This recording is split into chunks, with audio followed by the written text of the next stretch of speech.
तो कैसन बड़ा भाई लोग, अस्सलाम वालेकुम। सब ठीक, नमस्कार, सब बढ़िया बानू।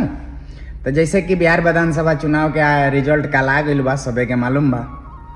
अब रिजल्ट आइल बा कि रिजल्ट लियावल गइल बा, का खेला भइल बा, अब पर तो कोनो बात ना होई। काहे कि खेला हो जाता आ पता नहीं के चलत आ विपक्षी दल एकरा के रोक नहीं के पावत, ए पर बात करल बेकार बा। ठीक बा, सबके मालूम बा खेला होता तो होखे काहे देता लो। सबसे ज्यादा वोट पावे वाला पार्टी सबसे कम सीट ले आइल बा, आ सबसे कम सीट पावे वाला पार्टी सबसे ज्यादा सीट ले आइल बा। इस साला हो कैसे गइल पता नहीं के।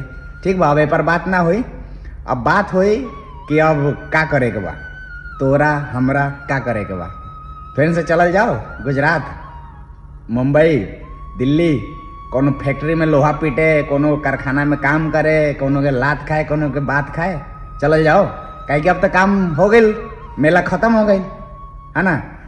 2000 में, जैसे कि 2000 में शायद 2000 में पहली बार मुख्यमंत्री के शपथ ले रहन नीतीश कुमार। 2000 से 2025 तक कितना 25 साल में 25 गो फैक्ट्री ना बनल उनकरा से। तो अब फेन जीत गइलन, फेन काल परसों में शपथ लियन, सब ईमानदारी से अपन काम करे के। 20 गो टीमा बतियान आके उधर माइक से, है ना। तो 25 साल में कुछ ना कर पैलन, तो और 5 साल में वो काही उखाड़ लियन। ठीक बा, तोरा हमारा किस्मत में लिखल बा लोहा। काहे कि तोहर घर वाला, तोहर गार्जियन, इवन तू भी और 10,000 के नोटवा पर जो लेके मजा कैले बड़ा, तो ओकर तो चुकावे पड़ी नू, ओकरा का नमक के हक अदा करे पड़ी नू, है नू। तो चलो अब 10,000 कई दिन चला तो देखल जाओ, है नू। हमारा किस्मत में, तोरा किस्मत में, और बिहार के हमरा जैसन सब युवा के किस्मत में लोहा पीटे के लिखल बा, और उ लोहे पीटी। काहे कि जब तक तू 10,000 पर वोट गिरावत रहब, 500 पर वोट गिरावत रहब, एगो दारू के बोतल पर वोट गिरावत रहब, तोहर किस्मत में लोहा पिटात रही। ठीक बा, जितना भी हिंदुस्तान में पार्टी बड़ा सा, जितना नेता बड़ा सा, बिहार के समझलन से एगो लेबर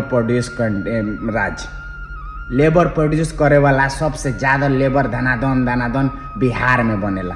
काहे कि बिहार के जनसंख्या जितना युवा के बानू सबसे ज्यादा बा। जितना भी राज्य में, इंडिया में जितना भी राज्य बा भारत में, सबसे ज्यादा युवा के संख्या बिहार में बा। यानी 20 साल से 25 साल के बीच में हमरा जैसन, तोरा जैसन आदमी के ज्यादा संख्या बा। काहे कि जवानी तक लेबर लोहा ढोवाला।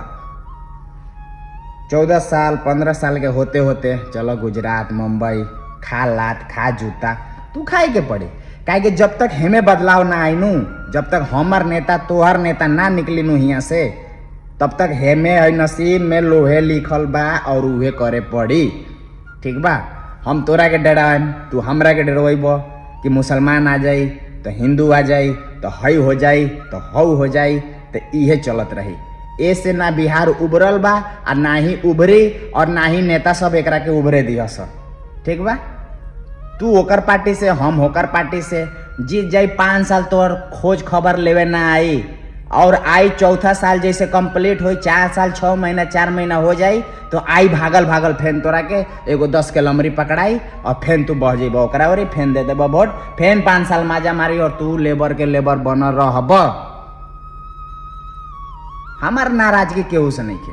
काहे कि जब तक हम ना सुधरम, तू ना सुधरब, राज बिल्कुल ना सुधर पाई भाई। 2002 से 2025 तक एक आदमी राज करता, कोनो दूसरा के मौके नहीं के देवे के। अरे सवाल कर भाई, सवाल कर, पूछ कि हम तोरा के जितैले बानी, तू हमरा ला का कइले बड़ा। जैब कहे तो 2000 में घर से सांझ के ना निकलत रहे लोग, ऊ कब तक ऊ रंडी रोना रोब भाई।